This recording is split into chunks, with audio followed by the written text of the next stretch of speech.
श्री गणेशाय नमः। नमस्कार बंधुगण, जय जगन्नाथ। आज हेउछि बुधवार, गणेशंकर प्रिय बार। आसंतो प्रथमे श्री गणेश्वरंकर स्तुति करिबा, तापरे गणेश पुराण आरंभ करिबा। 5 मिनिट हेउ पछे निश्चय शुणिबे। श्री गणेश्वर स्तुति। जय जय गणनाथ गौरी नंदन, जय जय लंबोदर गजेन्द्र वदन, जय जय गणपति खर्वकुंतधारी, जय जय दीर्घ बाहु सुधा लडुधारी, जय जय मूषिक वाहन विद्याधर, जय जय सुंदर मूर्ति गणेश्वर, जय रत्नगिरिवासी कपिल दिदंत, जय जय चतुर्भुज सदाशिव सुत, महाकाय लक्ष्य स्वर्ण वर्ण गज कर्ण, विकट विघ्न नाशन संकट मोचन, खड्गधर धूमकेतु सोहे श्री चंदन, सकल देवतांकर अग्रेत वंदन, गौरव गंजन साधु जनप्रिय सदा, क्षणके बैरी कूल करी दे उपदा, गंडस्थलु निरंतर मकरंद बहे, सुंदर यज्ञ पईता कंधे शोभा पाए, ज्ञान प्रदायक तुमे हे गणनायक, पाशांकुशे त्रिशूले विघ्न विनाशक, कंठरे मुकुताहार सदा विराजई, कपाळे चंदन बिंदु सुंदर दिशई, पितांकु द्वार निरोध कल जेते बेळे, काटी पकाइले शिर शिव सेते बेळे, सूर्य कोटि प्रकाशित भीम विनायक, हृद प्रिय ब्रह्मचारी अज्ञानी अंतक, शुद्ध सुवर्णर प्राय शरीर दिशई, कर्ण जुगले कुंडल तेजे विराजई, अजित जय वर्धनकारी देव रूपी, यज्ञ रूपी विष्णु रूपी कंदर्प स्वरूपी, आदिदेव आदि कर्ण माया विवर्जित, नमो नमो गणपति त्रैलोक्य पूजित, सेनाध्यक्ष जाड्य हर कल्याणदायक, अंबिकेय अरविंद हे चंडी नायक, ब्राह्मण प्रिय भकत बंधु दयामय, ज्ञानर गरिष्ठ देव त्रिलोक वंदनीय, रक्त मंदार माଳରେ तनु विभूषित, निश्चल अग्निवदन निर्गण रक्त, मेरु मंदर स्वरूप जार विस्वरूप, भिन्नांजन सम प्रभु दंडी गज रूप, रकत चंदन रक्त वस्त्र परिधान, नमस्ते नमस्ते प्रभु अंबिका नंदन, प्रसारित मधु गंध आघ्राण लोलुप, होई विराजंती ଗଣ୍ଡସ୍ଥଳରେ ମଧୁପ ଦନ୍ତାଘାତ ବିଦାରିତ ବୈରୀ ରୁଧିରେ ରକ୍ତ ସିନ୍ଦୁର ପରାଏ ଦେହ ଶୋଭା କରେ।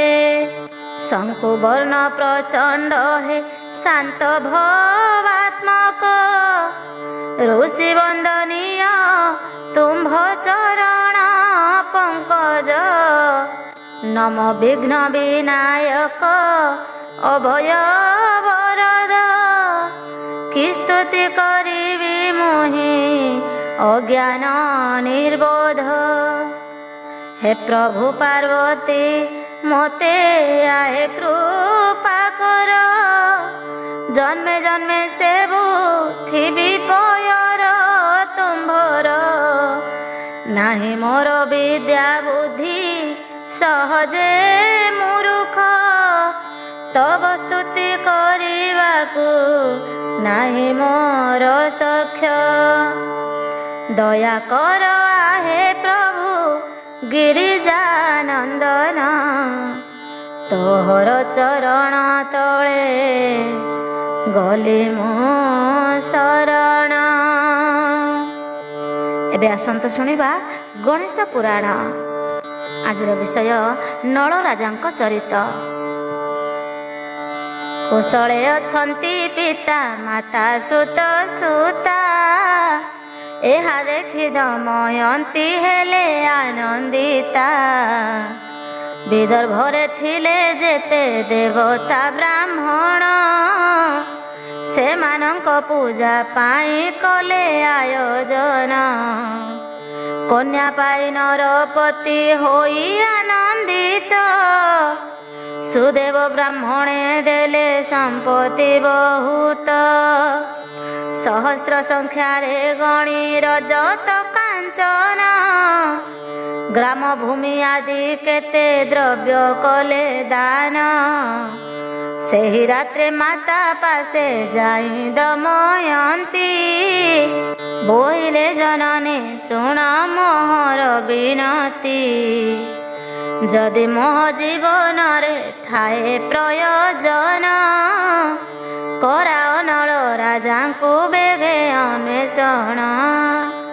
ଦମୟନ୍ତୀ କଥା ଶୁଣି ଜନନୀ କାନ୍ଦନ୍ତେ ଅନ୍ତପୁରେ ଥିଲେ ଯେତେ କାନ୍ଦିଲେ ସମସ୍ତେ। ଅନନ୍ତର ରାଜା ପାଶେ ହୋଇ ଉପସ୍ଥିତ ଜଣାଇଲେ ମହାରାଣୀ ଶୁଣ ଆହେ କାନ୍ତ। ତୁମ୍ଭ କନ୍ୟାପତି ବିନା ହୋଇଛି କାତର ପତି ବିନା ପ୍ରାଣ ରକ୍ଷା ନ ହେବ ତାହାର। ଲଜ୍ଜା ତେଜି ସବୁ କଥା କହିଛି ମୋ ଆଗେ ଆପଣ ପ୍ରତିବିଧାନ କର ଅତି ବେଗେ। ଅନୁମତି ଦିଅ ଡାକି ପାଶେ ଦୂତ ଗଣେ ନଳଙ୍କୁ ଖୋଜିବା ପାଇଁ ଯାଆନ୍ତୁ ସେମାନେ। ମହାରାଜ ଭୀମ ରାଣୀ ବଚନକୁ ଶୁଣି ଦୂତକୁ ଡକାଇ ଆଣି କହିଲେ ସେ କ୍ଷଣି ଆହେ ଦୂତ ମାନେ ଘେନି ମୋହର ବଚନ ଏହି କ୍ଷଣି ବେଗେ କର ଏଠାରୁ ଗମନ। ବିଳମ୍ବ ନ କରି ତୁମ୍ଭେ ରାତ୍ର ଦିବସରେ ମହାରାଜା ନଳେ ଖୋଜ ଦେଶ ଦେଶାନ୍ତରେ। ଦୂତ ଗଣେ ଏହି ରୂପେ ରାଜା ଆଜ୍ଞା ପାଇ ଜଣାଇଲେ ଦମୟନ୍ତୀ ପାଶେ ସର୍ବେ ଯାଇ। ଆଗ ଦେବୀ କରିଛନ୍ତି ରାଜା ଆଜ୍ଞା ଦାନ ନଳ ମହାରାଜେ ଖୋଜି ଆଣିବା କାରଣ। ସେ ନିମନ୍ତେ ଆମ୍ଭେ ମାନେ କରୁଛୁ ବିନତି କିଛି କହିବାର ଥିଲେ କର ଅନୁମତି। ଦୂତ ବାକ୍ୟ ଦମୟନ୍ତୀ ବୋଇଲେ ବଚନ ଯେଉଁ ରାଜେ ତୁମ୍ଭେ ମାନେ କରିବ ଗମନ। ଉପସ୍ଥିତ ହୋଇ ରାଜସଭାର ମଧ୍ୟରେ ପୁଣ ପୁଣ ଏହି କଥା ବୋଲିବ ସେଠାରେ। ଆହେ ସଠକି କଥା ବା ବୋଲିବୁ ତୁମ୍ଭଙ୍କୁ, ଏକାକିନୀ ବନେ ଛାଡ଼ି ଆପଣା ଭାର୍ଯ୍ୟାକୁ। ଅର୍ଦ୍ଧଖଣ୍ଡ ଘେନି ଭାର୍ଯ୍ୟା ପିନ୍ଧିବା ବସନ, ଆସିଅଛ ଗୁପତରେ କରି ପଳାୟନ। ଆଜି ଯାଏ ସେହି ନାରୀ ତୁମ୍ଭ ଅପେକ୍ଷାରେ, ପ୍ରାଣ ଧରି ରହିଅଛି ବହୁତ କ୍ଲେଶରେ। ସେହି ଅର୍ଦ୍ଧବସ୍ତ୍ର ଖଣ୍ଡ ପିନ୍ଧି ସେ ରମଣୀ, ତୁମ୍ଭ ପାଇଁ ଭାଳୁଅଛି ଦିବସ ଯାମିନୀ। ତେଣୁ କରି ତୁମ୍ଭେ ଏବେ ହୋଇ କୃପାବାନ, ଅବିଳମ୍ବେ ଯାଇ ତାକୁ ଦିଅ ଦର୍ଶନ। ଆହେ ଦୂତ ଏହି କଥା ବୋଲି ବାରମ୍ବାର, କରାଇବ ଆମ୍ଭ ପ୍ରତି କରୁଣା ସଞ୍ଚାର। ଆହୁରି ବୋଲିବ ମଧ୍ୟ ସାଧୁ ଲୋକମାନେ, ବିବାହିତା ରମଣୀକୁ ରଖନ୍ତି ଯତନେ। କରିଅଛ ତୁମ୍ଭେ ଯାହା ବିପରୀତ ଜାଣ, ତାହା କି ଅଟଇ ତୁମ୍ଭ ଧାର୍ମିକତା କଣ? ଧାର୍ମିକ ଦୟାଳୁ ତୁମ୍ଭେ ସୁଶୀଳ କୁଳୀନ, ଭାଗ୍ୟ ଦୋଷେ ହେଲ କିମ୍ବା ଏଡ଼େ କୃପାହୀନ। ପୂର୍ବେ ତୁମ୍ଭେ କେତେ ଥର ଆପେ ଅଛ କହି, ନିଷ୍ଠୁରତା ଠାରୁ ମହାପାପ କିଛି ନାହିଁ। କି ହେବ ତହିଁରେ ଆଉ ନାହିଁ ପ୍ରୟୋଜନ, ବେଳେ ମାତ୍ର ଦୟା କରି ଦିଅ ଦର୍ଶନ। ଆହେ ଦୂତଗଣ ଶୁଣି ଏହି ସର୍ବ କଥା, ଯେ ଦେବ ଉତ୍ତର ତାକୁ ପୁଛିବ ବାରତା। ତାଙ୍କ ନାମ ଧାମ ଶୁଣି ଜାତି ବ୍ୟବସାୟ, ପାଇବ ତାହାଙ୍କ ଠାରୁ ଯାହା ପରିଚୟ। ଗୁପତେ ବୋଲିବ ଆସି ସବୁ ଆମ୍ଭ ଠାରେ, ପ୍ରକାଶ କରିବ ନାହିଁ ଅନ୍ୟର ଆଗରେ। ଦମୟନ୍ତୀ ଠାରୁ ଆଜ୍ଞା ପାଇ ଦୂତଗଣ, ନାନା ଦେଶେ ଦେଶାନ୍ତରେ କଲେ ପର୍ଯ୍ୟଟନ। କେତେ ଗ୍ରାମ କେତେ ଦେଶ ଆଶ୍ରମ ନଗର, ଖୋଜିଲେ ନଳକୁ ଦିବାରାତ୍ର ନିରନ୍ତର। କାହିଁ ନ ପାଇଲେ ବୋଲି ତାହାଙ୍କ ସନ୍ଧାନ, ଏହି ରୂପେ ବହିଗଲା ଖୋଜୁ କିଛି ଦିନ।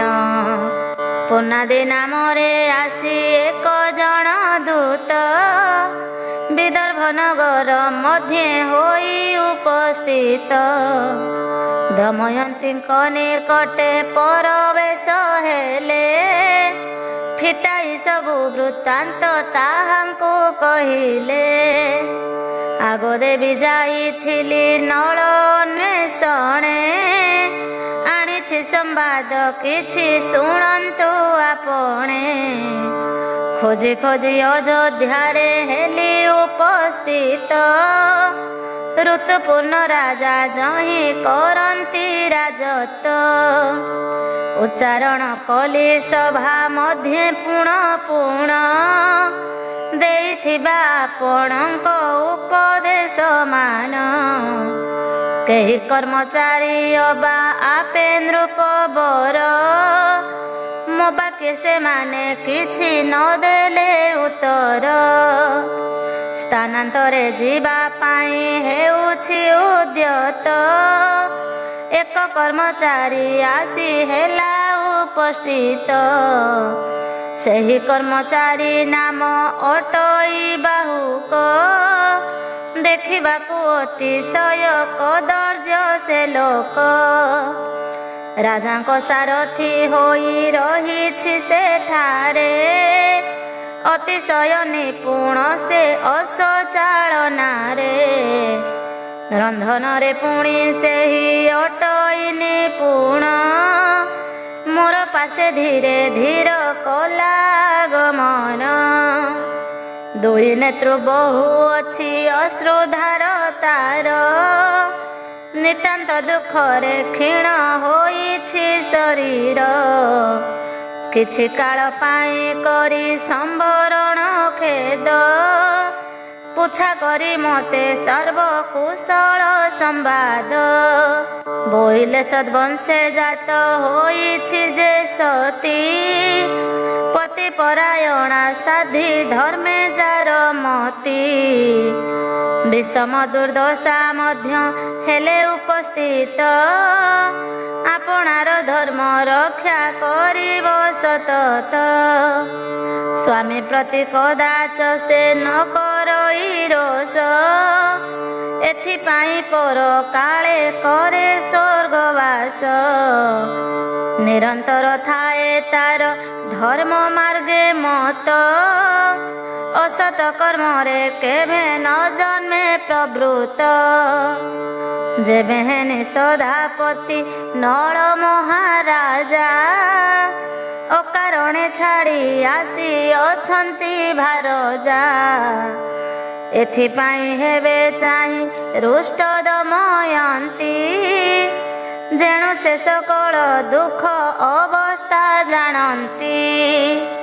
ଅରଣ୍ୟରେ ପକ୍ଷୀ ଘେନି ଯିବାରୁ ବସନ, ସନ୍ତାପରେ ହୋଇଥିଲେ ନଳ ଜ୍ଞାନ ଶୂନ୍ୟ। ସେହି ନଳ ପାଇ ନାନା ଯନ୍ତ୍ରଣା ସମ୍ପ୍ରତି, କେବଳ ଆପଣା ପ୍ରାଣ ରକ୍ଷା କରୁଛନ୍ତି। ବିଶେଷରେ ରାଜ୍ୟ ଭ୍ରଷ୍ଟ ଶିରି ଭ୍ରଷ୍ଟ ହୋଇ, ଦେଶେ ଦେଶେ ବୁଲି କଷ୍ଟ ପାଉଛନ୍ତି ସେହି। କ୍ଷୁଧା ପିପାସାରେ ହୋଇ ନିତାନ୍ତ କାତର, ଭାଳୁଛନ୍ତି ଦମୟନ୍ତୀ ପାଇଁ ନିରନ୍ତର। ଚିନ୍ତା କରି ନଳଙ୍କର ଏହି ସର୍ବକ୍ଲେଶ, କରିବେ ଯେ ଦମୟନ୍ତୀ କ୍ଷମା ସର୍ବଦୋଷ। ବାହୁକ ମୁଖରୁ ଏହି ବଚନ ମୁଁ ଶୁଣି, ଆସୁଅଛି ସେ ସ୍ଥାନରୁ ହେ ରାଜନନ୍ଦିନୀ। ସବୁ କଥା ଜଣାଇଲି ଆପଣଙ୍କ ଠାରେ, କରନ୍ତୁ ବିଧାନ ଯାହା କର୍ତ୍ତବ୍ୟ ଏଥିରେ। ପନ୍ନାଦ ମୁଖରୁ ଏହି ସବୁ କଥା ଶୁଣି, ବହୁତ ରୋଦନ କଲେ ରାଜାଙ୍କ ନନ୍ଦିନୀ। କାନ୍ଦି କାନ୍ଦି ମାତା ପାଶେ ହେଲେ ଉପସ୍ଥିତ, ଜଣାଇଲେ ଏକ ଏକ ସକଳ ବୃତ୍ତାନ୍ତ। ବୋଇଲେ ସବୁ କଥା ନ ବୋଲ ପିତାଙ୍କୁ, ଡାକି ଆଣ ମୋ ପାଶକୁ ସୁଦେବ ବିପ୍ରଙ୍କୁ। ଅଯୋଧ୍ୟାକୁ ପୁଣି ତାକୁ କରିବା ପ୍ରେରଣ, ସେ ଆଣିପାରିବ ନିଶ୍ଚୟ ନଳଙ୍କ ସନ୍ଧାନ। ଅନନ୍ତର ଦମୟନ୍ତୀ ସୁଦେବ ଦ୍ୱିଜକୁ, ବହୁ ଧନ ରତ୍ନ ଦେଇ ତୋଷ ତା ମନକୁ। ବୋଇଲେ ବିପ୍ର ନଳ ଆସିଲେ ଠାକୁ, ଆହୁରି ସମ୍ପଦ ଦାନ କରିବି ତୁମ୍ଭଙ୍କୁ। ତୁମ୍ଭେ ମୋର ଉପକାର କରିଛ ବହୁତ, ତୁମ୍ଭ ଯୋଗେ ହେଲା ମାତା ପିତାଙ୍କ ସାକ୍ଷାତ। ବର୍ତ୍ତମାନ କର ଆଉ ଏକ ଉପକାର, ତୁମ୍ଭ ଯୋଗେ ହେବ ପୂର୍ଣ୍ଣ ବାସନା ମୋହର। ବେଗ ହୋଇଯାଅ ତୁମ୍ଭେ ଅଯୋଧ୍ୟା ନଗରେ, ଜଣାଇବ ଋତୁ ପୂର୍ଣ୍ଣ ରାଜାଙ୍କ ପାଶରେ। ହେ ରାଜନ ଆଣିଅଛି ମୁହିଁ ସମାଚାର, ଭୀମସୁତା ଦମୟନ୍ତୀ ହେବ ସ୍ୱୟଂବର। ଆସନ୍ତା କାଲିରେ ଅଛି ଦିନ ନିରୂପିତ, ରାଜାଏ ହେଲେଣି ଯାଇ ତହିଁ ଏକତ୍ରିତ। ସୂର୍ଯ୍ୟୋଦୟ ସମୟରେ କାଲି ଦମୟନ୍ତୀ ବରଣ କରିବେ ନିଶ୍ଚୟ ଏକ ପତି। ଦମୟନ୍ତୀ ବୁଝିଛନ୍ତି ମନ୍ତ୍ର ମନରେ, ନଳ ମହାରାଜା ଆଉ ନାହାନ୍ତି ପ୍ରାଣରେ। ଯିବା ପାଇଁ ଆପଣଙ୍କ ତହିଁ ଥିଲେ ଚିତ୍ତ, ଏହି କ୍ଷଣି ହେ ନରେଶ ହୁଅନ୍ତୁ ପ୍ରସ୍ତୁତ। ଦମୟନ୍ତୀ ଏହି ରୂପେ ବୋଲି ସୁଦେବଙ୍କୁ ତତକ୍ଷଣେ ପଠାଇଲେ ଅଯୋଧ୍ୟାପୁରକୁ। ଅଯୋଧ୍ୟା ନଗରେ ବିପ୍ର ପ୍ରବେଶ ହୋଇଲେ, ଋତୁପର୍ଣ୍ଣ ରାଜା ଠାରେ ସବୁ ଜଣାଇଲେ। କୃଷ୍ଣ କହିଲେ ଶୁଣ ହେ ଯୁଧିଷ୍ଠିରାଜନ, ସୁଦେବ ମୁଖରୁ ଶୁଣି ରାଜା ଋତୁପର୍ଣ୍ଣ। ଦମୟନ୍ତୀ ସ୍ୱୟଂବର ହେବାର ବୃତ୍ତାନ୍ତ, ବାହୁକକୁ ଡାକିଲେ ସେ ପାଶକୁ ତୁରିତ। ବୋଇଲେ ବାହୁକ ଆହେ ଶୁଣିଲି ବାରତା, କାଲି ସ୍ୱୟଂବର ହେବେ ଭୀମରାଜ ସୁତା। ବିଦର୍ଭ ରାଜ ନଦିନ କରିଛନ୍ତି ସ୍ଥିର, ଦୂତ ମୁଖ ଶୁଣିଲୁ ଯେ ଏହି ସମାଚାର। ଆମ୍ଭର ନିତାନ୍ତ ଇଚ୍ଛା ତହିଁ ଯିବା ପାଇଁ, ସେଠାକୁ ଯିବାର କିଛି ସହଜ ନୁହଁ। ଅସଚାଳନାରେ ତୁମ୍ଭ ଓଟ ଯେ ନିପୁଣ, କରିପାରିବ କି ଆମ୍ଭ ଅଭିଳାଷ ପୂର୍ଣ୍ଣ। ପ୍ରବେଶ ହୋଇପାରିଲେ ବିଦର୍ଭ ନଗରେ, ଦେଖିବୁ ସେ ସ୍ୱୟଂବର କାଲି ପ୍ରଭାତରେ। ଦମୟନ୍ତୀ ସ୍ୱୟଂବର କରିଣ ଶ୍ରବଣ, ବାହୁକ ହୃଦୟ ହେଲା ଦୁଃଖରେ ବିଦୀର୍ଣ୍ଣ। ପୁଣ ପୁଣ ମନ ମଧ୍ୟେ କଲେ ବିଚାର, ସତେ କି ଦମୟନ୍ତୀର ହେବ ସ୍ୱୟଂବର। ଅଥବା ପାଇବା ପାଇଁ ଆମ୍ଭଙ୍କୁ ସୁନ୍ଦରୀ, ଏହି ରୂପେ କରିଅଛି ଅପୂର୍ବ ଚାତୁରୀ। ଧିକ ଧିକ ଜ୍ଞାନ ମୋର ଧିକ ମୋ ଜୀବନ, ପତି ପ୍ରାଣ ରମଣୀକୁ ତେଜିଲି ଯାବନ।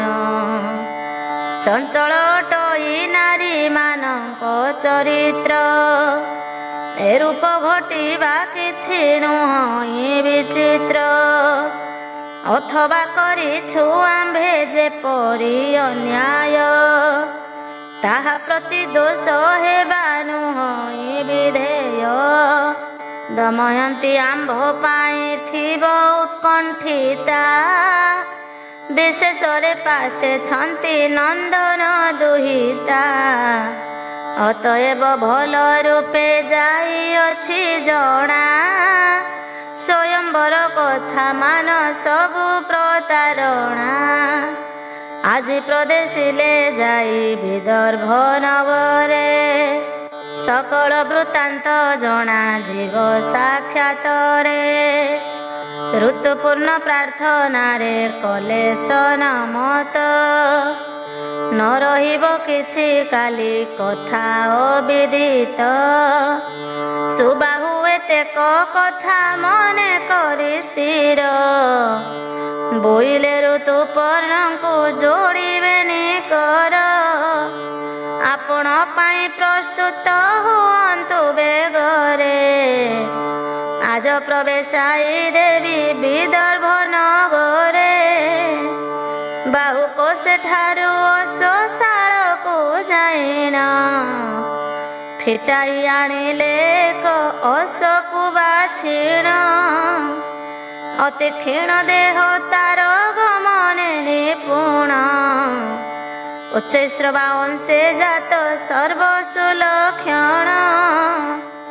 ବେଗଗାମୀ ସୁଶିକ୍ଷତ ସିନ୍ଧୁରେ ସୁଜାତ, ତାହାର ଦେହରେ ଅଛି ଦଶଟା ବର୍ତ୍ତ ତାର ହନୁଦେଶ ଅଟେ ପ୍ରଶସ୍ତ ବିଶାଳ ନିତମ୍ବ ଅଟେ ବିସ୍ତୃତ ଆବର ମାଂସଳ ସେ ଅଶୋକଟାକୁ ଦେଖି ରାଜା ଋତୁପୂର୍ଣ୍ଣ କ୍ରୋଧେ ପ୍ରଜ୍ୱଳିତ ହୋଇ ବୋଇଲେ ବଚନ ହେ ବାହୁକ ତୁମ୍ଭେ ଅଟକେ ମନ୍ତେ ନିର୍ବୋଧ କିମ୍ପା କାର୍ଯ୍ୟ କର ଆମ୍ଭ ଇଚ୍ଛାରେ ବିରୁଦ୍ଧ ଆଉ କି ନାହାନ୍ତି ଅସ ଆମ୍ଭ ଅସଶାଳେ ବାଛି ଆଣିଅଛ ଭଲ ଅସ ବୁଦ୍ଧି ବଳେ ନିତାନ୍ତ ଦୁର୍ବଳ ଏହି ପୁଣି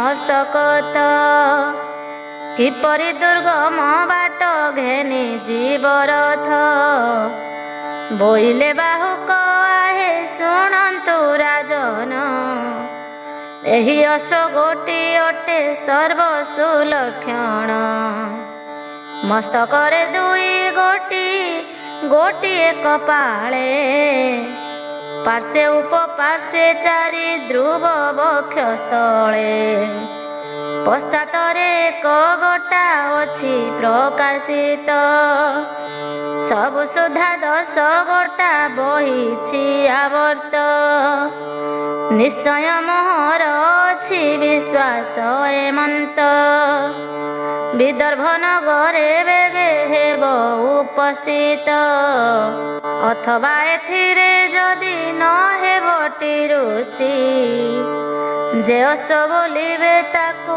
ଆଣିବି ମୁଁ ବାଛି ଏତେକ ବଚନ ଶୁଣି ବୋଇଲେ ରାଜନ ହେ ବାହୁକ ଅସ ଶାସ୍ତ୍ରେ ତୁମ୍ଭେ ତ ନିପୁଣ ଯେଉଁ ସର୍ବଅସ ତୁମ୍ଭେ ମନ କରୁଚଇ ସେହି ଅସମାନ ତୁମ୍ଭେ ରଥେ ଯୋଚନେଇ ଏହା ଶୁଣି ବାହୁକ ଯେ ଯାଇ ଧାତିକାରେ ସେହିପରି ଚାରି ଅସ ଯୋଚିଲେ ରଥରେ ରଥେ ଦୌଡ଼ି ଧରିଣ ବାହୁକ ବସିଲେ ଅଯୋଧ୍ୟାର ଛତ୍ରଧାରୀ ରଥେ ବିଜେ କଲେ ଇଙ୍ଗିତ ମାତ୍ର କେ ବେଗେ ଧାଇଁଲେ ସେ ଅସ ଉଡ଼ି ଯାଇଛନ୍ତି କିବା ପକ୍ଷୀଏ ଆକାଶ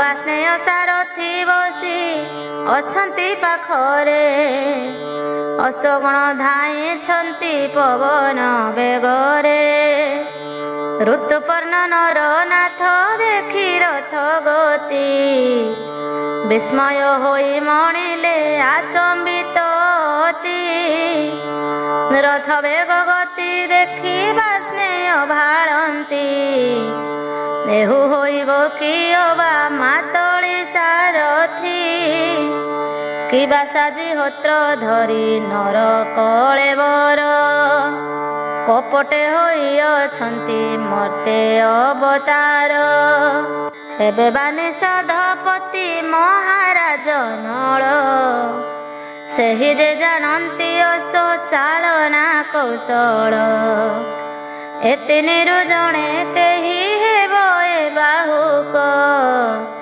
ମୋର ଜାଣିବାରେ ହି ନୁହେଁ ତୁଚ୍ଛ ଲୋକ ଦେବଦୂତ ପାଖେ ଅବା ଶାସ୍ତ୍ରୀୟ ବିଧିରେ କେତେ ଲୋକ ବୁଲୁଛନ୍ତି କପଟ ବେଶରେ କିନ୍ତୁ ଏ ବାହୁକ ନୁହେଁ ନିଷଧ ରାଜନ ଏହାଙ୍କର ଶରୀର ତ ଦିଶୁଛି ବିବର୍ଣ୍ଣ ନଳ ମହାରାଜା ଠାରେ ଅଛି ଯେଉଁ ଗୁଣ ବାହୁକ ଟଇ ସେହି ଗୁଣରେ ନିପୁଣ ଏହିପରି ମନେ ମନେ ବିଚାରିବା ସ୍ନେୟ ବହୁତ ଆନନ୍ଦ ହେଲା ତା ମନେ ଉଦୟ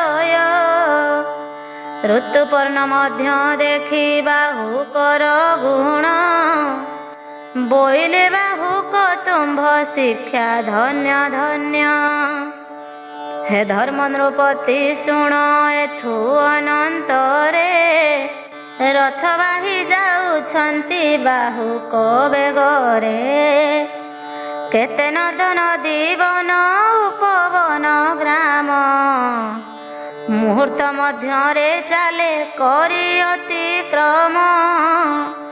ପର୍ବତ ସମାନ ରଥ ଯାଉଅଛି ଉଡ଼ି, ଋତୁପର୍ଣ୍ଣଙ୍କର ଖସି ପଡ଼ିଲା ପିଛୁଡ଼ି। ବୋଇଲେ ରାଜନ ତହୁଁ ଶୁଣ ହେ ବାହୁକ, ଅସଡ଼ର ଭିଡ଼ି ରଖ ଏକ ମୁହୂର୍ତ୍ତକ।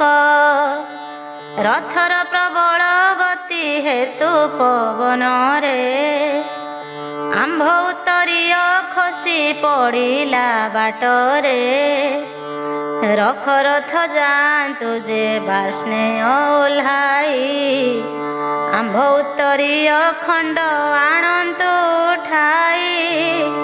ଋତୁପର୍ଣ୍ଣଙ୍କୁ ବାହୁକ ବୋଇଲେ ଗିର, ଉତ୍ତରୀୟ ରହିଲାଣି ଯୋଜନ ଅନ୍ତର। କିପରି ବାର୍ଷ୍ଣେୟ ଯାଇ ଆଣିବେ ବସନ, ରଖଇବା ଏଠାର ରଥ କିବା ପ୍ରୟୋଜନ। ଏହି ରୂପେ ଯାଉଛନ୍ତି ପ୍ରବଳ ବେଗରେ, ଗୋଟିଏ ବାହାଡ଼ା ବୃକ୍ଷ ଦେଖିଲେ ବାଟରେ। ବାହୁକେ ଚାହିଁ ବୋଇଲେ ରାଜ ଋତୁପୂର୍ଣ୍ଣ, ଗଣନା ବିଦ୍ୟାରେ ଆମ୍ଭେ ଅଟୁ ଯେ ନିପୁଣ। ଯେତେ ଫଳପତ୍ର ଅଛି ବାହାଡ଼ା ବୃକ୍ଷରେ, ଦେଖ ଆମ୍ଭେ ଗଣି ଦେବା ଅତି ସହଜରେ। ଜଗତରେ କେହି ନାହିଁ ଏହିପରି ଜାଣ, କଦାଚିତ ସବୁ ବିଦ୍ୟା ବିଷୟ ନିପୁଣ। ଏହି ବାହାଡ଼ା ବୃକ୍ଷରେ ଫଳପତ୍ର ଯେବେ, ତଳେ ପଡ଼ିଅଛି ପୁଣି ଯେତେକ ଏକତ୍ରେ। ଭଲ ଦେଖାଯିବ ଆମ୍ଭେ ବୃକ୍ଷ ମୂଳେ ଗଲେ, ନ ଗଣିଲେ ଫଳପତ୍ର ନହିବ ବିଶ୍ୱାସ। ଏତେ ବୋଲି ରଜ୍ଜୁ ଭିଡ଼ି ଠିଆ କଲେ ଅସ, କ୍ଷଣକାଳ ପାଇଁ ରଜ୍ଜୁ ଧରନ୍ତୁ ବାର୍ଷ୍ଣେୟ। ନ ଗଣିଲେ ଫଳପତ୍ର ନ ଯିବ ସନ୍ଦେହ। ଏହା ଶୁଣି ଋତୁପର୍ଣ୍ଣ ବୋଲେ ହେ ବାହୁକେ, କିମ୍ପାଇଁ କାଟିବ କାଳ ଏଥେ ଅନର୍ଥକେ। କିଛି କାଳ ପାଇଁ ଯଦି ରହୁ ଏ ସ୍ଥାନରେ, ପ୍ରବେଶି ପାରିବୁ ନାହିଁ କେଭେ ବିଦର୍ଭରେ। ବୋଇଲେ ବାହୁକ ଆହେ ଶୁଣ ନରପତି, ଆପଣଙ୍କ ଠାରେ ମୋର ଏତିକି ବିନତି। ଅଳ୍ପ ସମୟ ପାଇଁ ରହନ୍ତୁ ଏ ସ୍ଥାନେ, ଆସୁଅଛି ଫଳପତ୍ର ଗଣି ଏହି କ୍ଷଣେ। ଅଥବା ବାର୍ଷ୍ଣେୟ ବସି ଘୋଡ଼ା ରଜ୍ଜୁ ଧରି, ଚଳାଇ ନେଉନ୍ତୁ ରଥ ବିଦର୍ଭ ନଗରୀ।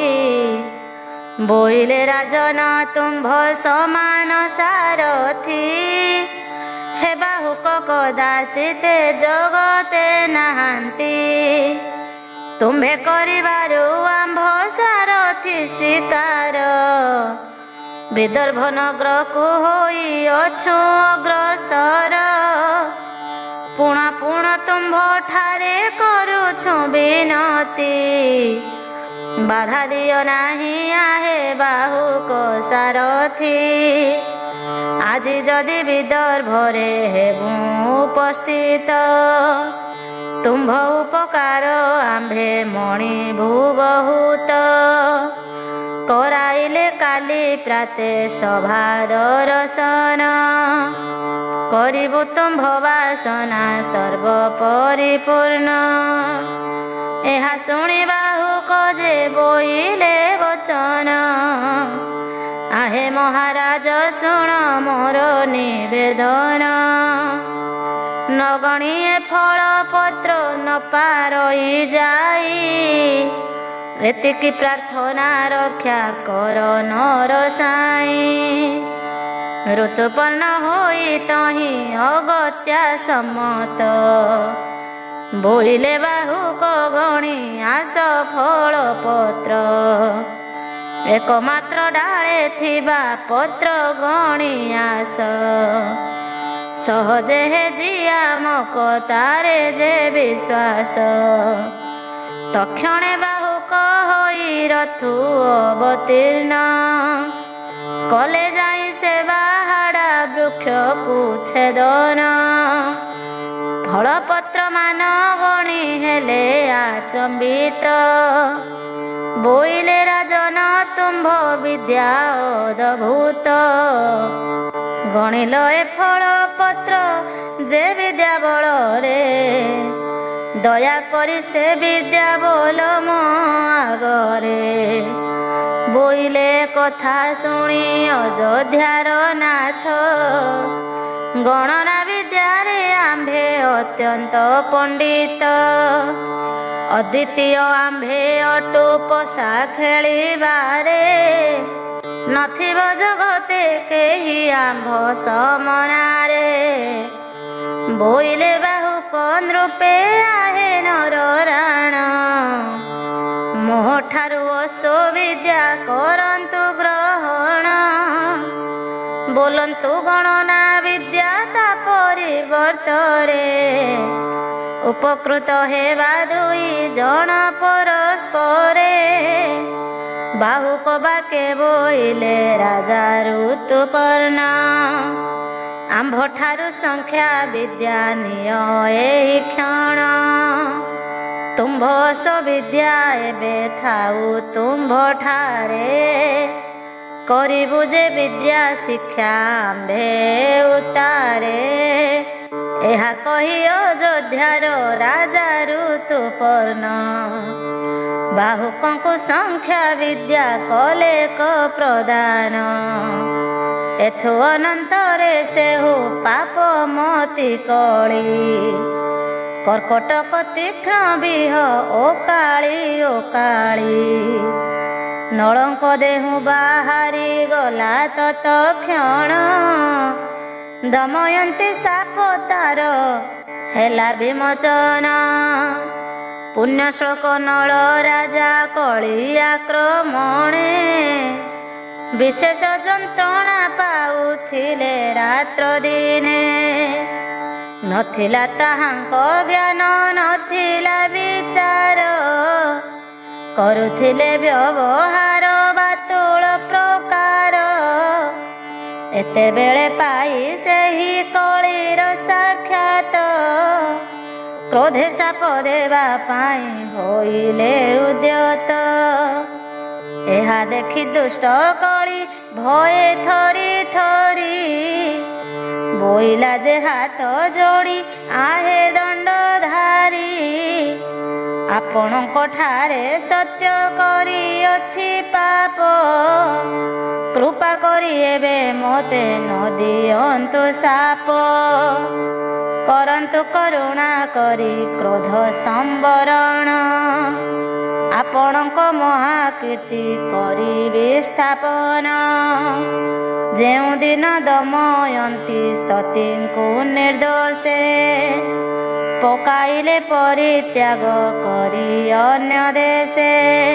ସେହିଦିନ ମହାକଷ୍ଟ ପାଇ ସେହି ସତୀ, କ୍ରୋଧରେ ଅସ୍ଥିର ହୋଇ ସାପ ଦେଇଛନ୍ତି। ସେହି ମହାପାପେ ପୁଣି କର୍କଟକ ବିଷେ, ରହିଥିଲି ଆପଣଙ୍କ ଦେହେ ମହାକ୍ଲେଶେ। ଏତେବେଳେ ଦମୟନ୍ତୀ ସାପୁ ହୋଇ ମୁକ୍ତି, ଆହେ ମହାରାଜ ହେଲି ସ୍ୱରୂପକୁ ପ୍ରାପ୍ତି। ଆପଣଙ୍କ ଶ୍ରୀଚରଣେ ପଶୁଛି ଶରଣ, କ୍ରୋଧେ ମୋତେ ସାପ ଆଉ ନ କର ପ୍ରଦାନ। ଆପଣ ଯଦ୍ୟପି ସାପ ନ ଦେବଟି ମୋତେ, ଆଜ ଦିନ ଠାରୁ ନିଶ୍ଚୟ ଯେ ଲୋକ ଜଗତେ। ଆପଣଙ୍କ ପୁଣ୍ୟ ନାମ କରିବ ସ୍ମରଣ। ମୋହର ଭୟରୁ ମୁକ୍ତ ପାଇବ ସେ ଜାଣ। କ୍ରୋଧ ସମ୍ବରଣ କରି ନଳ ମହାରଥା। କହିଲେ ଅନେକ କରି ସହିତରେ କଥା। ଅନନ୍ତରେ ଆନଲୋକ ଦୃଷ୍ଟି ଅଗୋଚରେ। ପ୍ରବେଶିଲା କଳି ଯାଇ ବାହାଡ଼ା ବୃକ୍ଷରେ। କରିବାରୁ କଳି ଯାଇ ତାହାକୁ ସ୍ପର୍ଶ। ତତକ୍ଷଣେ ସେହି ବୃକ୍ଷ ହୋଇଗଲା ହ୍ରାସ। ନଳ ରାଜା କଳି ଠାରୁ ହୋଇଲେ ମୁକ୍ତ। କିନ୍ତୁ ତାଙ୍କ ପୂର୍ବ ରୂପ ନହିଲା ପ୍ରାପ୍ତ। ଆନନ୍ଦ ମନରେ ଯାଇ ବସିଲେ ରଥରେ। ବାହିଗଲେ ବିଦର୍ଭକୁ ପବନ ବେଗରେ। ନୟନ ମାର୍ଗରୁ ଦୂରେ ହନ୍ତେ ଋତୁ ପାର୍ଶ୍ୱ। ଧୀରେ ଧୀରେ କଳି କଲା ସ୍ୱସ୍ଥାନ ଗମନ। ଋତୁପର୍ଣ୍ଣ ପ୍ରବେଶିଲେ ବିଦର୍ଭ ନଗରେ। ରଜନୀ ପ୍ରବେଶ ହେଲା କିଞ୍ଚିତ ପୂର୍ବରେ। ବିଦର୍ଭର ନରପତି ଶୁଣିଏ ବୃତ୍ତାନ୍ତ। ପାଛୋଟି ଆଣିବା ପାଇଁ ପଠାଇଲେ ଦୂତ। ଘର୍ଘରିତ ଶବ୍ଦ କରି ରଥ ଚକମାନ। ଉପସ୍ଥିତ ହେଲେ ମହାରାଜା ଋତୁପର୍ଣ୍ଣ।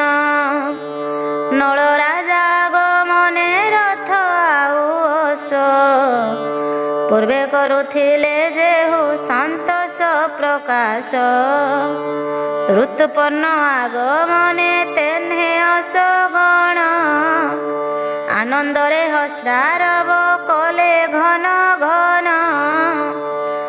ରଥ ଚକ ଶବଦରେ ପୂରିଲା ମୋହିନୀ। ବିଚାରିଲେ ଦମୟନ୍ତୀ ସେହି ଶବ୍ଦ ଶୁଣି। ପୂର୍ବ କାଳେ ଯେଉଁପରି ନଳଙ୍କର ରଥ। ସେହିପରି ଏହି ରଥ ହୁଏ ନିନାଦିନ। ପ୍ରସାଦ ମଧ୍ୟରେ ଥିବା କେକି ହସ୍ତି ଅସ। ସେହି ଶବ୍ଦ ଶୁଣି କଲେ ଆନନ୍ଦ ପ୍ରକାଶ। ଦମୟନ୍ତୀ ଚତୁର୍ଦିଗ କରି ନିରୀକ୍ଷଣ। ବୋଇଲେ ଆନନ୍ଦ କିମ୍ପା ହେଉଅଛି ମନ। ସତେ କି ମୋହର ପୁଣି ଫିଟିବ କପାଳ। ନୟନେ ଦେଖିବି ଆଜି ମହାରାଜା ନଳ। ନ ପାଇଲେ ଆଳି ଦିନ ନାଥ ଦର୍ଶନ। ପ୍ରତିଜ୍ଞା କରୁଛି କେଭେ ନ ରଖିବି ପ୍ରାଣ। ନ ବୋଲିବେ ଆଜି ଯଦି କଥା ଗୁଣମଣି।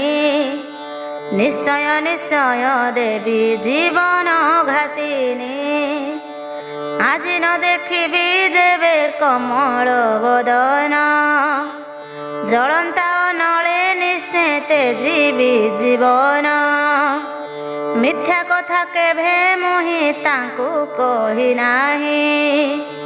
ତାହାଙ୍କ ପ୍ରିୟ କାର୍ଯ୍ୟ କରି ନାହିଁ ମୁହିଁ। କ୍ଷମାଶୀଳ ପ୍ରଭୁ ମୋର କୃପାଳୁ ବଦାନ୍ୟ। ପ୍ରାଣନାଥ ମୋହ ପ୍ରତି ସଦା କୃପାବାନ। କେଭେ ସେ ଦେଖି ନାହାନ୍ତି ମୁଖେ ପର ନାରୀ। ଆବର କରି ନାହାନ୍ତି ଅନିଷ୍ଟ କାହାରି। ଏକ ମନେ ମୁହିଁ ତାଙ୍କୁ କରୁଅଛି ଧ୍ୟାନ। ତାଙ୍କ ବିନା ହୃଦ ମୋର ହେଉଛି ବିଦୀନ। କେବଳ ପାଇବା ପାଇଁ ତାଙ୍କ ଦର୍ଶନ। ଆଜି ଯାଏ କରିଅଛି ଜୀବନ ଧାରଣ।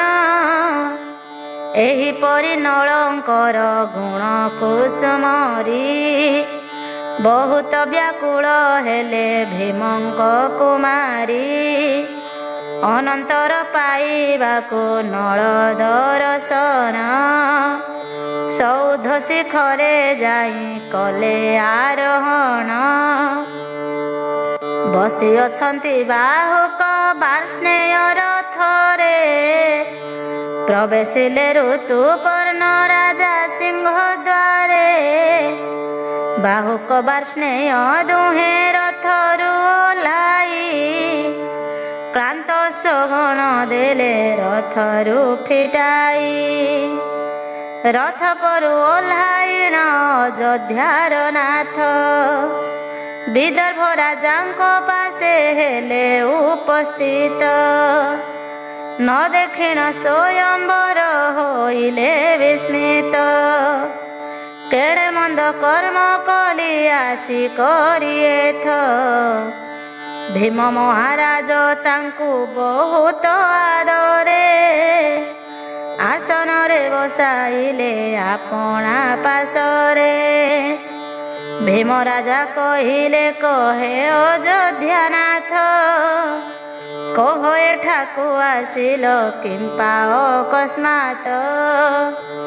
ଶିଶୁ ଅଯୋଧ୍ୟାର ପତି ହୋଇଲେ ବିସ୍ମୟ।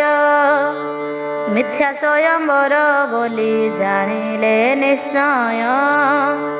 ସ୍ୱୟଂବର ହେଲେ ଆସିଥାନ୍ତେ ରାଜାଗଣ। ଏହା ବିଚାରି ତାହାଙ୍କୁ କହିଲେ ବଚନ। ଅନ୍ୟ କାରଣ ହେତୁରୁ ଏଣେ ଆସିଥିଲି। ତୁମ୍ଭ ସମ୍ଭାଷଣ ହେତୁ ଏଠାକୁ ଅଇଲି। ଭୀମ କହିଲେ କବଡ଼ ଭାଗ୍ୟ ଯେ ମୋହର। ସେ ହେତୁ ଏଥେ ଆସିଲେ ଅଯୋଧ୍ୟା ଈଶ୍ୱର। ଶ୍ରମ ପାଇଅଛ ଆଜି ରହ ମୋର ବାସ। ଏହା କହିଦେଲେ ତାଙ୍କୁ ଅପୂର୍ବ ଆବାସ। ସେଠାରେ ରହିଲେ ଯାଇ ଅଯୋଧ୍ୟାର ପତି। ଅସଶାଳେ ଚଳିଗଲେ ବାହୁକ ସାରଥି।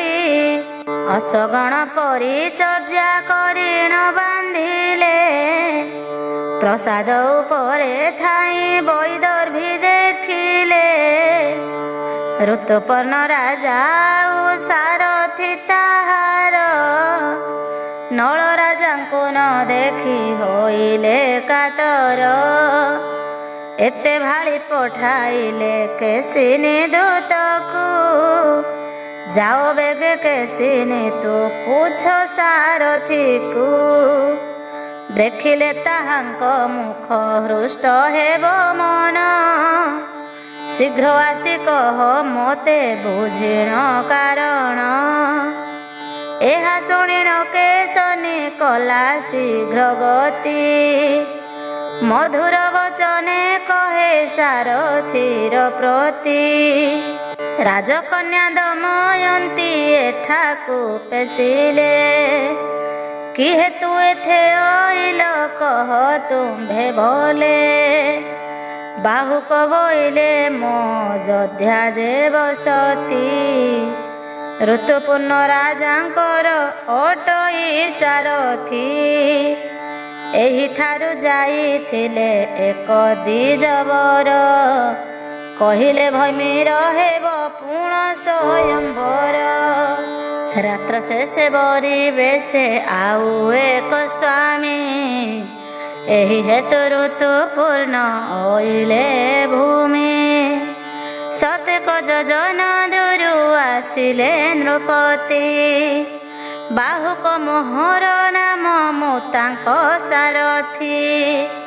ପୁଣ୍ୟଶୋକ ନଳ ରାଜା ବୀର ସେନ ସୁତ। ପୂର୍ବରେ ଥିଲେ ତ ସେହି ଏହାଙ୍କର କାନ୍ତ। ତାର ଭାର୍ଯ୍ୟା ଭୈମୀଙ୍କର ଏପରି ଆଚାର। ଶୁଣିଣ ଉଦ୍ବିଗ୍ନ ହେଲା ମାନସ ମୋହର। ଦ୍ୱିତୀୟ ବୟସେ ଏହା ତୃତୀୟ କି ହେବ। ଦୈବ ଯାହା କରେ ତାହା କେଆନ କରିବ। ଶୁଣି କେଶିନୀ ବୋଇଲେ ବାହୁକର ପ୍ରତି। ତୁ ଯଦି ବାହୁକ କାହିଁ ରହିଲେ ନୃପତି। ଅର୍ଦ୍ଧବସ୍ତ୍ରେ କାକିନୀ ରଖି ଘୋର ବନେ। ଅନୁରକ୍ତା ନାରୀ ଛାଡ଼ି ଗଲେ ସେ କେଶନେ। ସେହି ବସ୍ତ୍ର ପିନ୍ଧି କରି ଅଛନ୍ତି ଅଦ୍ୟପି। ନରୁଚଇ ଅନ୍ନ ଜଳ ପୁଣ୍ୟ ଶୋକ ଜପି। ଏମନ୍ତେ ଶୁଣି ବ୍ୟଥିତ ହେଲେ ରାଜା ନଳ। ଚାରିଧାର ପରି ନେତ୍ରୁ ବହେ ଅଶ୍ରୁ ଜଳ। ରାଜା ବୋଇଲେ ଯେ ଅଟେ କୁଳବତୀ ନାରୀ। ସ୍ୱାମୀର ବିଶ୍ୱାସ କଥା ରଖେ ଗୁପ୍ତ କରି। ଆପଣା ମରଣ ବାଞ୍ଛେ ସ୍ୱାମୀର କାରଣ। ତଥାପି ସ୍ୱାମୀର ନିନ୍ଦା ନ କରେ ବଖାଣ। ବିବସ୍ତ୍ର ହୋଇଣ ଯେହୁ ପଶିଲେ କାନନ। ଅଳ୍ପ ଭାଗ୍ୟ ନୁହେଁ ସେହୁ ପାଇଲା ଜୀବନ। ଏପରି ଲୋକକୁ କ୍ରୋଧ କରି ଯୋଗ୍ୟ ନୁହେଁ। ରାଜଭ୍ରଷ୍ଟ ଜ୍ଞାନ ଭ୍ରଷ୍ଟ ପ୍ରାଣେ ମାତ୍ର ରହେ। ୟା କହି ଶୋକେ କାନ୍ଦିଲେ ତହିଁ ନୃପବରେ।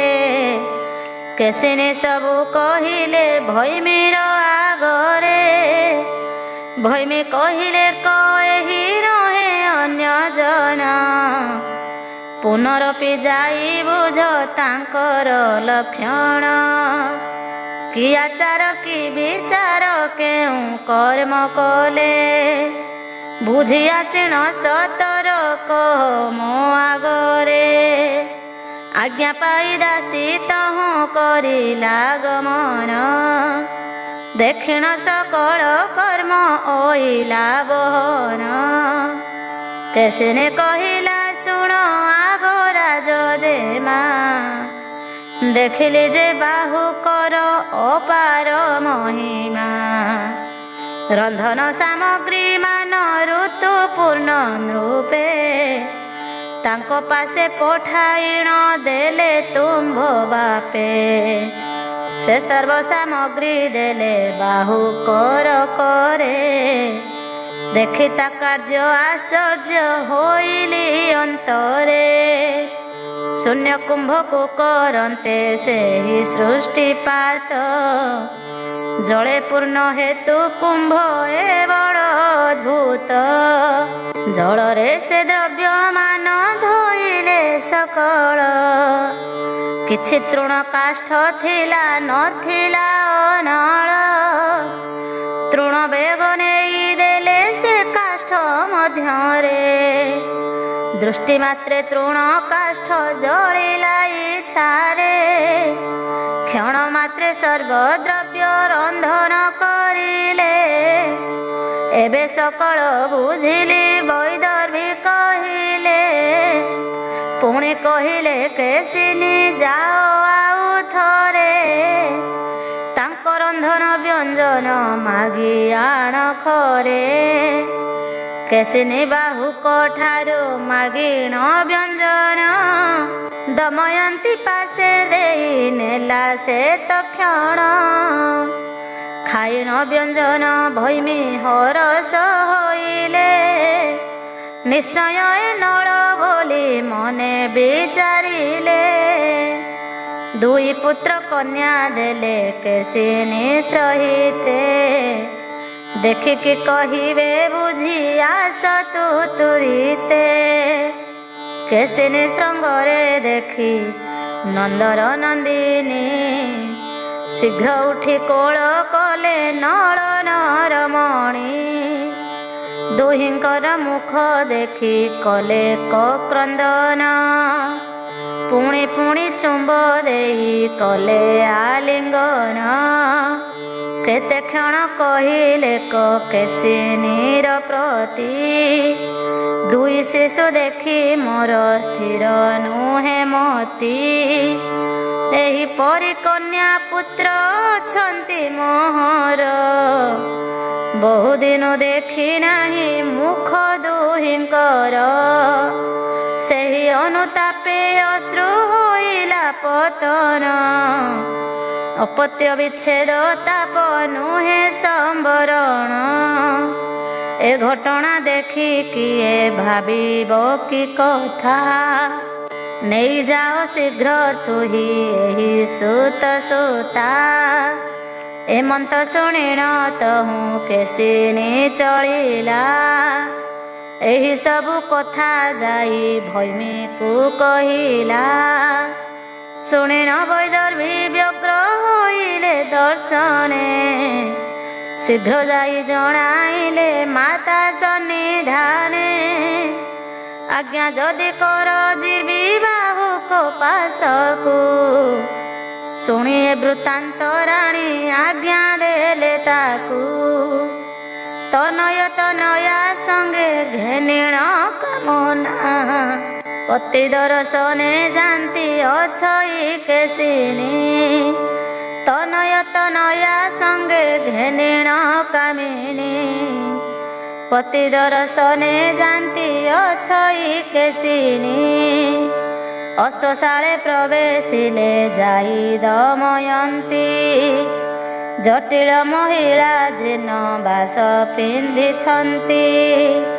ସ୍ୱାମୀ ଯହିଁ ବସିଛନ୍ତି ତହିଁ ପ୍ରବେଶିଲେ, ଦୁଃଖାନଳେ ଅଙ୍ଗ ଜଳେ ନେତ୍ରୁ ଅଶ୍ରୁ ଗଳେ। ସକରୁଣେ କହିଲେ ତାଙ୍କୁ ମୃଦୁ ଭାଷ, ହେ ବାହୁକ ଦେଖିଛ କି ଏମନ୍ତ ପୁରୁଷ। କ୍ଷୁଧା ତୃଷା ପରିଶ୍ରମେ ନିଦ୍ରିତା ନାରୀରେ, ବନେ ଏକା ଛାଡ଼ି ଗଲେ କେମନ୍ତ ପ୍ରକାରେ। ନଳ ପୁଣ୍ୟ ଶୋକ ବୋଲି ନାମ କିଏ ଦେଲା, ଏପରି ନିଷ୍ଠୁର ବୋଲି ଜାଣି କେ ନଥିଲା। ସଦା ଅନୁରକ୍ତା ପୁଣି ପୁତ୍ରର ଜନନୀ, କୌଣସି ଦୋଷେ ସେହୁ ଦୋଷୀ ନୁହେଁ ପୁଣି। ଯମଗ୍ନି ବରୁଣ ଇନ୍ଦ୍ର କୁବେର ତେଜିଣ, ନିଷଧପତିଙ୍କୁ ହର୍ଷେ କରିଲା ବରଣ। ସେ ପୁଣି ସଭା ମଧ୍ୟରେ କରିଥିଲେ ସତ୍ୟ, ପ୍ରାଣ ସମ କରିଥିବି ତୁମ୍ଭଙ୍କୁ ମୁଁ ସତ୍ୟ। ନଳ ଏଡ଼େ ସତ୍ୟବାଦୀ କରିଲେ ମନ୍ତ, ଅନ୍ୟ ଲୋକେ କି କରିବ ଭାବଇ ସତତ।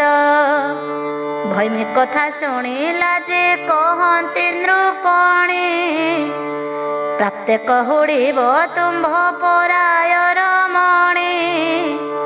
ରାଜ୍ୟ ଭ୍ରଷ୍ଟ ଲକ୍ଷ୍ମୀ ଭ୍ରଷ୍ଟ କଲା ଯେଉଁ ଦୁଷ୍ଟ, ଆମ୍ଭଙ୍କୁ ସଙ୍ଗ ଛଡ଼ାଇ ଦେଲା ସେ କଷ୍ଟ। ତୁମ୍ଭଙ୍କୁ ଛାଡ଼ି ନ ବନେ ଦେଖ ଚନ୍ଦ୍ରାନନେ, ଅସ୍ଥି ଚର୍ମ ଧରି ମାତ୍ର ରହିଛି ଜୀବନେ। ଏହା ନ ଭାବିଣ ମୋତେ ଜୀବିତରେ ଦେଖି, ଏହିପରି କହୁଅଛ ଆଗେ ଶଶିମୁଖୀ। କଳି ଛାଡ଼ି ଯିବାରୁ ମୁଁ ଦେଖିଲି ତୁମ୍ଭଙ୍କୁ, କ୍ରୋଧ ସମ୍ବରଣ କର ଦେଖିଲ ଆମ୍ଭଙ୍କୁ। ଯେଉଁ ନାରୀ ପତିବ୍ରତା ସତୀ ଶିରୋମଣି, ପତି ଦୋଷ ନ ଧରିଣ ପ୍ରଶଂସା ବଖାଣି।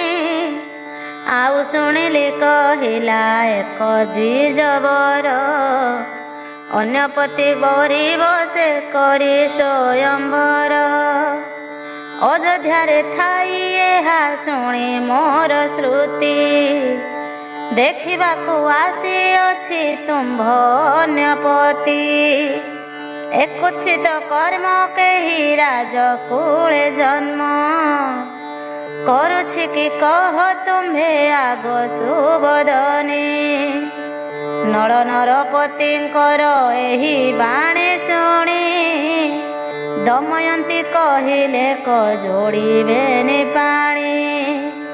ପୂର୍ବେ ଦ୍ୱିଜ ପେଶିଥିଲି ତୁମ୍ଭ ଅନ୍ୱେଷଣେ, ବହୁ ଦ୍ୱିଜ ଖୋଜିଲେ କ ଯାଇ ସ୍ଥାନେ ସ୍ଥାନେ। ପୁନାଦ ନାମରେ ଦ୍ୱିଜ ଅଯୋଧ୍ୟାକୁ ଗଲା, ତୁମ୍ଭ କଥା ଶୁଣି ଆସି ମୋ ଆଗେ କହିଲା। ତବ ହେତୁ ମହାରାଜ ତେଜି କୁଳ ଲାଜ, କେବଳ ଅଯୋଧ୍ୟା ଦେଶେ ପେଶିଥିଲି ଦ୍ୱିଜ। କର୍ତ୍ତବ୍ୟ ବଚନ ମନେ ତୁମ୍ଭ ବିନୁ ଆଣେ। ସତ୍ୟ କହୁଛି ନ ଚାହେଁ ନୟନର କୋଣେ। ଯଦି କର ପାପ ଜ୍ଞାନ ତୁମ୍ଭେ ନୃପମଣି। ତୁମ୍ଭ ସାକ୍ଷାତ ଜୀବନ ତେଜିବି କ୍ଷଣି। ଚନ୍ଦ୍ର ସୂର୍ଯ୍ୟ ବାୟୁ ମୋର ରହିଛନ୍ତି ସାକ୍ଷୀ। ସଦା ମୋହି ପତିବ୍ରତା କହିବେ ସେ ଡାକି। ଏପରି କହିଲେ ଯହୁଁ ଭୀମ ରାଜା ସୁତା। ଶୂନ୍ୟ ପୁଷ୍ପ ବୃଷ୍ଟି ହେଲା କହନ୍ତି ପାପିନୀ। ତେଜ ରାଜା ମନସ୍ତାପ ତୁମ୍ଭର କାମିନୀ। ସ୍ୱଧର୍ମରେ ରହିଅଛି ନୁହଁ ପାପିନୀ। ଯେଉଁ ଦିନ ଗଲ ତୁମ୍ଭେ ବନେ ତେଜା କରି। ଏହାକୁ ରଖିଛି ମୁହିଁ ଆହେ ଦଣ୍ଡଧାରୀ। ସର୍ବଦା ତବ ଦୁଃଖରେ ଦୁଃଖିତା ଅଟଇ। ଅନ୍ୟ କେଉଁ କଥା ତୁମ୍ଭେ ମନେ ଭାବ ନାହିଁ। ଅକସ୍ମାତେ ଏହି ବାଣୀ ଶୂନ୍ୟରୁ ଶୁଭିଲା। ତା ସଙ୍ଗେ ଦୁନ୍ଦୁଭି ଧ୍ୱନି ଅକସ୍ମାତେ ହେଲା। ଶୁଣି ରାଜା ଶାନ୍ତ ହେଲେ ଗଲା ମନୋଭ୍ରାନ୍ତି। ଭାବିଲେ ହାର ନିଶ୍ଚୟ ଧର୍ମେ ଥାଇ ମତି। ତତ୍ପରେ ପ୍ରିୟାକୁ ଧରି ପାଶରେ ବସାଇ। ବୋଇଲେ ଚରିତ୍ର ତେର ଧନ୍ୟ ଗୋଟଇ। କକଟକ ଦତ୍ତ ବସ୍ତ୍ର କରି ପରିଧାନ। ନିଜ ରୂପ ହେଲେ ନାଗେ କରିଣ ସ୍ମରଣ। 4 ବରଷରେ ଦେଖା ହେଲା ଦୁହିଁଙ୍କର। ପୁନଃ ପୁନଃ ଆଲିଙ୍ଗନ କଲେ ନୃପବର। ଦୁହେଁ ଦୁହିଁଙ୍କର ଦୁଃଖ କୁହାକୁହି ହେଲେ। ପ୍ରଭାତେ ଉଭୟେ ଯାଇ ନୃପଙ୍କୁ ଭେଟିଲେ। ଜୁଆଇଙ୍କୁ ଦେଖି ରାଜା ଆନନ୍ଦ ପାର। ଆଲିଙ୍ଗନ କରି କହ ଏ ସର୍ବ ସମାଚାର। ଜାଣିଲେ ଯେ ନଳ ରାଜା ବାହୁକ ଆମ୍ଭର। ଦମୟନ୍ତୀର ପ୍ରତ୍ୟାଶା ଛାଡ଼ି ନରପତି। ଗଲେ ଯେଉଁଠାରେ ଥିଲେ ନୈଷଧପତି। ଋତୁପନ କହେ ବଡ଼ ଭାଗ୍ୟ ଯେ ମୋହର। ଅଜ୍ଞାତର ତ ସମାନ ଖଣ୍ଡିବ ସତର। ଆପଣଙ୍କୁ ସବୁବେଳେ ବିନତି ମୋହର। ଶୁଣି ନୈଷଧପତି କହିଲେ ଗିର। କେତେବେଳେ ଦୋଷୀ ତୁମ୍ଭେ ନୁହଁ ମମ ସ୍ଥାନେ। କଦାପି ମୋହର କ୍ରୋଧ ନ ହୋଇ ମନେ। ତ୍ରାସିତ କଳି ତ୍ରାସରେ ବଡ଼ ଦୁଃଖ ପାଇ। ରହିଥିଲି ତୁମ୍ଭ ପାଶେ ଆନନ୍ଦିତ ହୋଇ।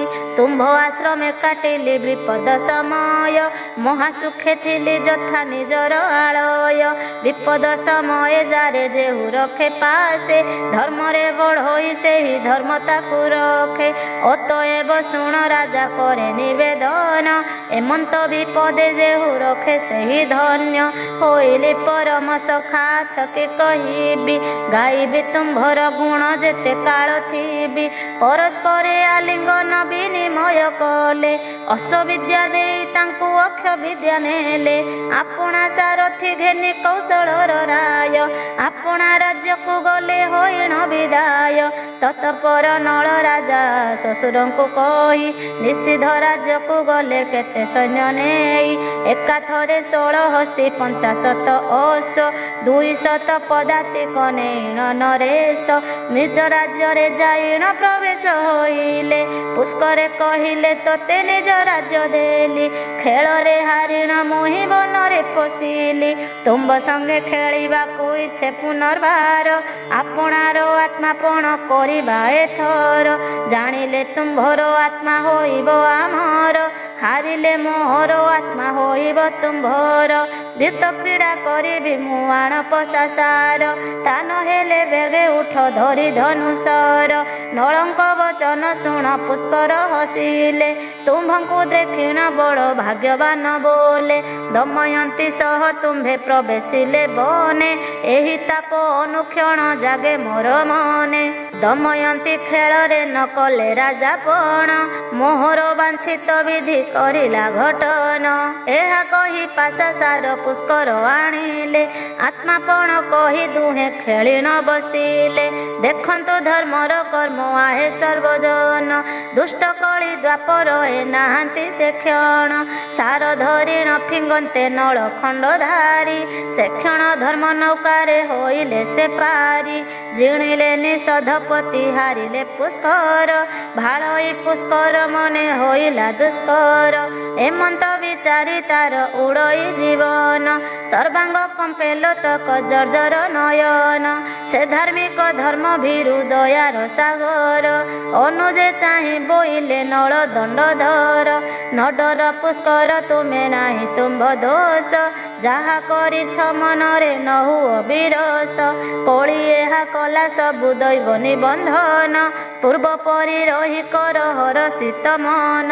ତୁମ୍ଭ ପ୍ରତି ପ୍ରୀତି ମୋର ଥିଲା ଯେଉଁ ପରି, ସନ୍ଦେହ ନ କର ସଦା ଥିବ ସେହିପରି। ଏହା ଶୁଣି କର ଯୋଡ଼ି ବୋଇଲେ ପୁଷ୍କର, ତବ କୀରତି ଘୋଷିବେ ଦେବାସୁର ନର। ବହୁ ଦୋଷେ ଦୋଷୀ ମୁହିଁତା ସବୁ କ୍ଷମିଲେ, ତବ ତୁଲ୍ୟ କ୍ଷମାଶୀଳ ନାହିଁ ରବି ତଳେ। ଏହା କହିଣ ପୁଷ୍କର କରିଲେ ପ୍ରଣାମ, ଆଶ୍ୱାସ କରିଲେ ତାକୁ ନଳ ନରୋତ୍ତମ। ପାତ୍ର ମିତ୍ର ପଣ ଆଉ ନଗରର ପ୍ରଜା, ସର୍ବଲୋକେ ଆନନ୍ଦିତ ନଳ ହେଲେ ରାଜା। ଦ୍ୱିଜ ଗଣେ ପଠାଇଲେ ବୈଦର୍ଭୀ ଆଣିଲେ, ଦୀର୍ଘକାଳ ମହାସୁଖେ ରାଜତ୍ର କରିଲେ। ଏ ସମୟେ ଶ୍ରୀ ଗଣେଶ ପ୍ରଭୁ ଦୟା କଲେ, ନଳ ଦମୟନ୍ତୀ ଭେଟ ତହିଁ କରାଇଲେ। ସକଳ ବିପଦ ଶୋକ ଗଲାଟି ଉଭାଇ, ରାଣୀ ଲଭି ନଳ ରାଜା ଅତି ସୁଖୀ ହୋଇ। ଗଣନାଥ ଦେବଙ୍କର ଏସନ ମହିମା, ପତି ଆଗେ ଦମୟନ୍ତୀ କରନ୍ତି ବର୍ଣ୍ଣନା। ଆହେ ନାଥ ଗଣନାଥ ବିପଦ ତାରଣ, ତାଙ୍କ ସେବା କରି ମୋହିଲ ଭିଲି ଆପଣ। ଅତଏବ ତାଙ୍କ ବ୍ରତ ଆଚର ହେ ପତି, ନଥିବ ଦୁର୍ଗତି ଆଉ ନଥିବ ବିପତ୍ତି। ଯହୁଁ ନଳ ତାଙ୍କ ବ୍ରତ ପ୍ରଭାବ ଶୁଣିଲେ, ସେଦିନ ସେ ଗଣନାଥ ପୂଜା ଆରମ୍ଭିଲେ। ସର୍ବ ସଙ୍କଟରୁ ପାର ହୋଇ ନଳ ରାଜା, ରାଜଧନ୍ୟ ଲୋଭି ପୁଣି ପାଳିଥିଲେ ପ୍ରଜା। କେତେ ଦିନ ନରପତି ଚିନ୍ତ ମନେ ମନେ, ଇନ୍ଦ୍ରସେନେ ରାଜ୍ୟଭାର କରିଲେ ଅର୍ପଣ। ନିଜ ପୁତ୍ରେ ରାଜା କରି ନଳ ନରପତି, ସ୍ୱର୍ଗଲୋକ ଗଲେ ସଙ୍ଗେ ଘେନି ଦମୟନ୍ତୀ। କୃଷ୍ଣ ବୋଇଲେ ଯୁଧିଷ୍ଠି ଶୁଣିଲ ସକଳ, ତୁମ୍ଭଠାରୁ ବଳି ଦୁଃଖ ପାଇଥିଲେ ନଳ।